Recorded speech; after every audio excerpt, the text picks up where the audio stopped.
अरे मित्रों, आप सभी को मेरा जय हिंद। जैसा कि आप जानते हैं आपकी बोर्ड एग्जाम चल रही है, तो हम आज एप्लीकेशन लेकर के आए कि एग्जाम में आपको कैसे एप्लीकेशन लिखना है, जो ट्रिक भी बताएंगे जो वीडियो के अंत में आपको मिलेगी। तो यानी कि ये हमारा चैनल है लॉर्ड विनायक क्लासेस, यानी कि how to write an application in the examination, कि हमें परीक्षा में किस तरह से एप्लीकेशन लिखनी है। तो इस तरह से आप लिखेंगे तो आपके आउट ऑफ आउट मार्क्स मिलेंगे एप्लीकेशन के अंतर्गत। तो चलिए बिना समय गवाए स्टार्ट करते हैं। तो देखिए क्या है एप्लीकेशन। क्वेश्चन आपके लिए इस तरह से आता है कि write an application, write an application किसके लिए? To the principal of your college, यानी कि तुम्हें अपने प्रिंसिपल के लिए, विद्यालय के प्रिंसिपल है उसके लिए एक एप्लीकेशन लिखनी है, और रिक्वेस्टिंग हिम यानी कि उनसे प्रार्थना करते हुए, to grant you leave for a week, कि तुम्हें एक सप्ताह के लिए छुट्टी चाहिए, ठीक है, 7 दिन की छुट्टी चाहिए, to attend your sister's marriage, यानी कि अपनी बहन की शादी है, आपकी बहन की शादी है, तो आपको एक एप्लीकेशन लिखना है, छुट्टी किस तरह से आपको चाहिए। और ये एग्जाम में कई बार पूछा जा चुका है, और मैं दावे के साथ कह रहा हूं कि यही एप्लीकेशन आपके लिए आने वाली है, ठीक है। अगले इंग्लिश के यूपी बोर्ड परीक्षाओं में ये एप्लीकेशन आने वाली है, जो अदर क्लासेस के बच्चे हैं वो भी इसे लिखना सीख सकते हैं। तो देखिए कैसे लिखना है। सबसे पहले आपको मैं ट्रिक बताऊं कि क्वेश्चन क्या कह रहा है कि किसके लिए लिखना है? To the principal. तो हम हेडिंग हमारी क्या हो जाएगी? To the principal. देखो ये टू दी प्रिंसिपल ऐसे लिखेंगे। फिर उसके बाद में आपको क्या लिखना होगा? नंबर 2 पर, यानी कि कॉलेज का नाम लिखना है, तो गवर्नमेंट इंटर कॉलेज, या आप जो भी नेम देना चाहते हैं अपने स्कूल का नाम है तो अपने स्कूल का नाम यहाँ लिख देंगे। जो आपका डिस्ट्रिक्ट है स्कूल में जहां पर पढ़ता है, आगरा है, मथुरा है, प्रयागराज है, ठीक है, हाथरस है, इस तरह से आप यहाँ ये लिख सकते हैं। फिर इसके बाद में क्या लिखना है? जिस दिन आप एप्लीकेशन लिख रहे हो यहाँ पर उस दिन की डेट लिखनी है, डेट डाल करके बिल्कुल ऐसी फॉर्मेट आपको बनाना है, ठीक है, लर्न कर लेना है, इसको समझना है। और जिस दिन आप पेपर होगा आपका उस दिन की डेट डालेंगे, 20 मार्च या जब भी जो पेपर है, और जो ईयर यहाँ पर लिख देंगे इस तरह से।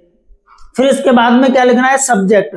सब्जेक्ट कहां से मिलता है? क्वेश्चन से ही आपको सब्जेक्ट मिलेगा। देखो सब्जेक्ट ये अगर है यहाँ से 2 के बाद ग्रांट है ना, ये वाला आपको सब्जेक्ट यहाँ से मिल जाएगा, यहाँ से ये सारा आप इतना का इतना आपको पेपर में इतना लिख देना है, ये आपका क्या होगा? सब्जेक्ट होगा। क्लियर? इतनी सी बात समझ लीजिए। तो एप्लीकेशन फॉर ये वाला तो आपको हर पॉइंट में लिखना है, ये वाला पॉइंट आपको एप्लीकेशन, सब्जेक्ट के बाद तुरंत क्या लिखना है? एप्लीकेशन फॉर, ठीक है। एप्लीकेशन फॉर लिखने के बाद में किसके लिए बात हो रही है? For leave for a week, यानी कितने दिन की बात हो रही है? ये लीव है ना, तो leave for a week to attend sister's marriage, है ना। ये पूरा का पूरा मैंने यहाँ लिख दिया। एक चीज आप कर सकते हैं, अगर आपको ये लड़ना हो तो यहाँ पर मी आए वहां यू आए वहां मी कर देना, और जहां पर योर आए तो वहां पर क्या कर देना? माय, ठीक है। तो हम यहाँ पर ऐड कर सकते थे क्या? लीव मी, ठीक है। एप्लीकेशन फॉर क्या करेंगे?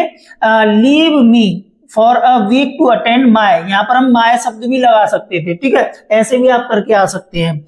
तो अब इस तरह से आपका ये बन गया सब्जेक्ट। ये आपके ऐसा करोगे जब भी फुल मार्क्स मिलेंगे, नहीं तो मिलेंगे नहीं। और इसी तरह से लिखना है आपको, ज्यादा बहुत ईजी है।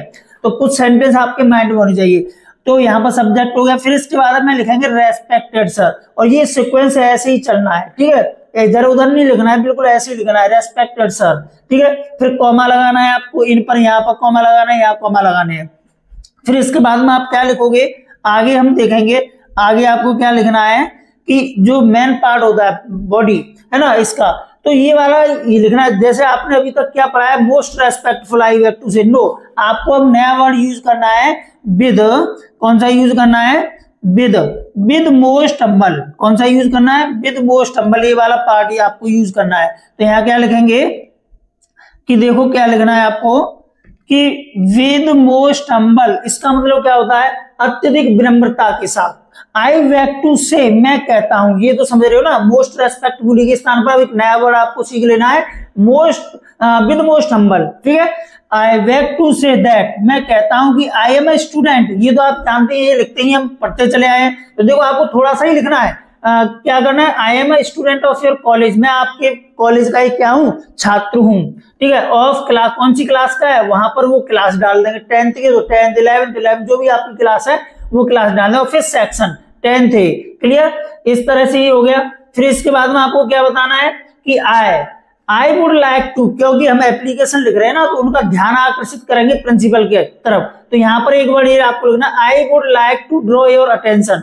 मैं चाहूंगा, आई वुड लाइक का मतलब होता है मैं चाहूंगा, टू ड्रॉ योर अटेंशन आपका ध्यान आकर्षित करना, मैं आपका ध्यान खींचना चाहूंगा या आकर्षित करना चाहूंगा, टू दिस फैक्ट, इस तथ्य की ओर। कौन से तथ्य की ओर? कि दैट मीन्स होता है यहाँ पर की, क्या हो जाएगा कि आई हैव टू अटेंड।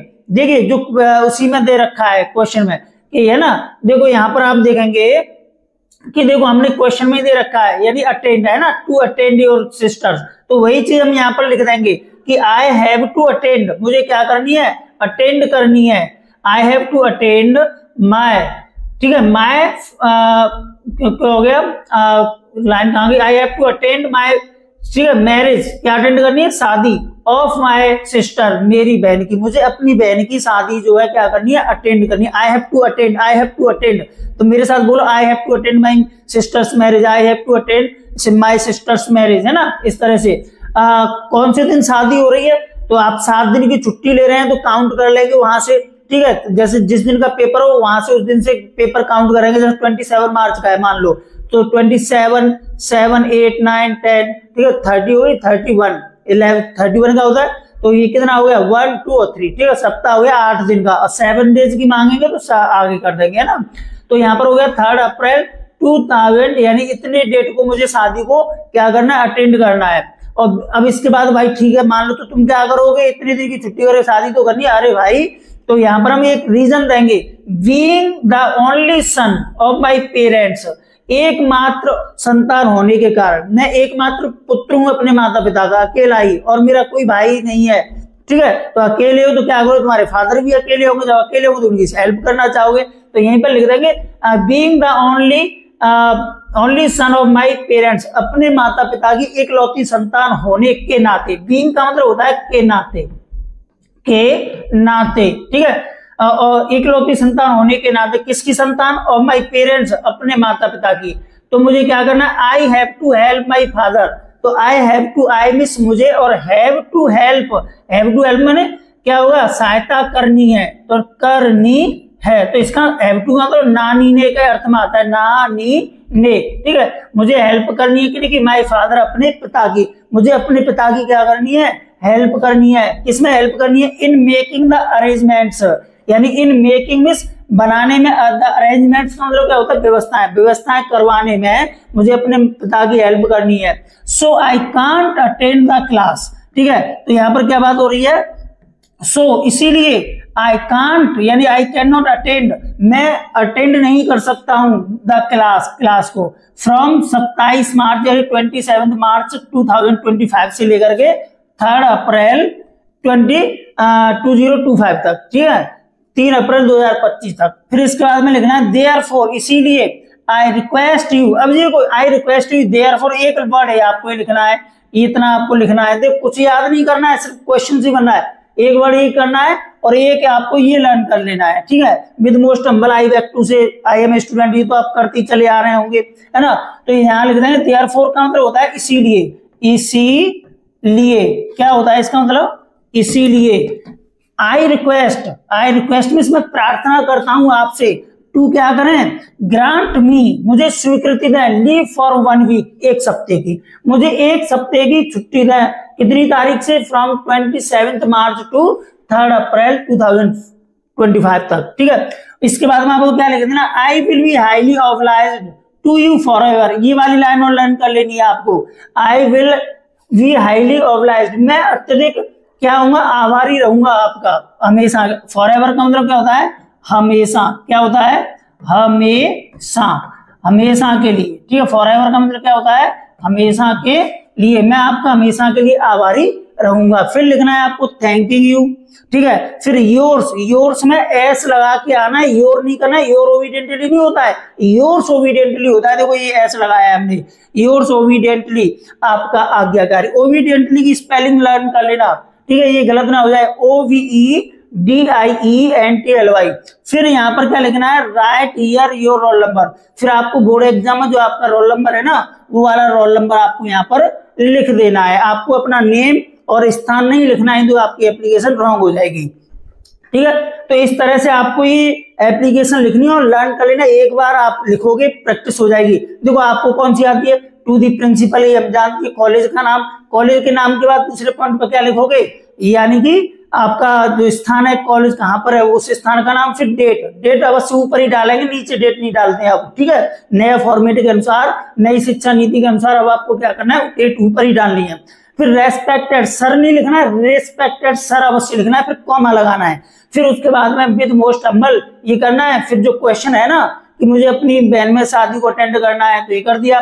ये सारी चीजें आपको थोड़ा सा ये एक बार आपको लर्न कर लेना है कि एक इकलौती संतान होने के नाते मुझे क्या करना है, अपने माता पिता की सेवा करनी है, मुझे अपने माता पिता की क्या करनी है, हेल्प करनी है। I have to help my parents. ठीक है, मुझे अपने मित्र की हेल्प करनी है, I have to help my friend. ऐसे ही शब्द बन जाता है। In the making the arrangement, किसमें, व्यवस्थाएं करने में। जब अकेले मम्मी पापा हैं तो आप उनकी सहायता करोगे, तो इस तरह से। और इसीलिए आप क्या नहीं कर सकते, कॉलेज को अटेंड नहीं कर सकते हैं। फिर एक लाइन ये लिख देनी है, ये वाली लाइन आपको ध्यान रखना है हमेशा के लिए, therefore I request you, therefore I request you. फिर यहाँ से टू ग्रांट है ना, ग्रांट के बाद में जो क्वेश्चन में दे रखा है, ग्रांट यू लीव फॉर इतना, तो पूरे सब्जेक्ट जो आपने लिखा है, सब्जेक्ट जो लिखा है ना ये वाला, यहाँ से लीव से, तो लीव से लेके ये पूरा आपको यहाँ पर पेस्ट कर देना है, लिख देना है। फिर लास्ट में ये डेट लिख रही है, मैं इतने तारीख से इतने तारीख तक नहीं आ सकता हूं, और ये लिख देना, I will we highly obliged to you for ever thanking you your सोवी। और इसकी स्पेलिंग को अवश्य ध्यान रखना है। क्लियर? तो ये एप्लीकेशन आपके लिए बोर्ड एग्जाम आने वाली है और मैं आशा करता हूं कि आप इसे अच्छे से समझे होंगे। अगर किसी को कोई प्रॉब्लम हो या समझ में नहीं आया हो तो कमेंट करके अवश्य बताएंगे। ठीक है, और मैं आपसे रिक्वेस्ट करना चाहूंगा कि हमारा आप देखेंगे यहाँ से कि दूसरी मैं क्लास लेकर के आ रहा हूँ आपके लिए स्टोरी की, जो आपको कैसे हिंदी से इंग्लिश में जो 10th में जो आती है स्टोरी या 12th में आती है उसे कैसे सॉल्यूशन देंगे। तो देखिए आपको क्या करना है, हमें फॉलो कर सकते हैं आप हमारे, यानी कि टेलीग्राम चैनल है लॉर्ड विनायक क्लासेस के नाम से ही, फेसबुक है हमारा अकाउंट है लॉर्ड विनायक क्लासेस के नाम से, इंस्टाग्राम है लॉर्ड विनायक क्लासेस के नाम से, वही हमारा व्हाट्सएप नंबर, आप कोई भी इस पर व्हाट्सएप करके क्वेरीज आप सॉल्व कर सकते हैं। और अगर आपको वीडियो अच्छा लगा हो तो लाइक करें, चैनल को सब्सक्राइब करें और शेयर करें। धन्यवाद।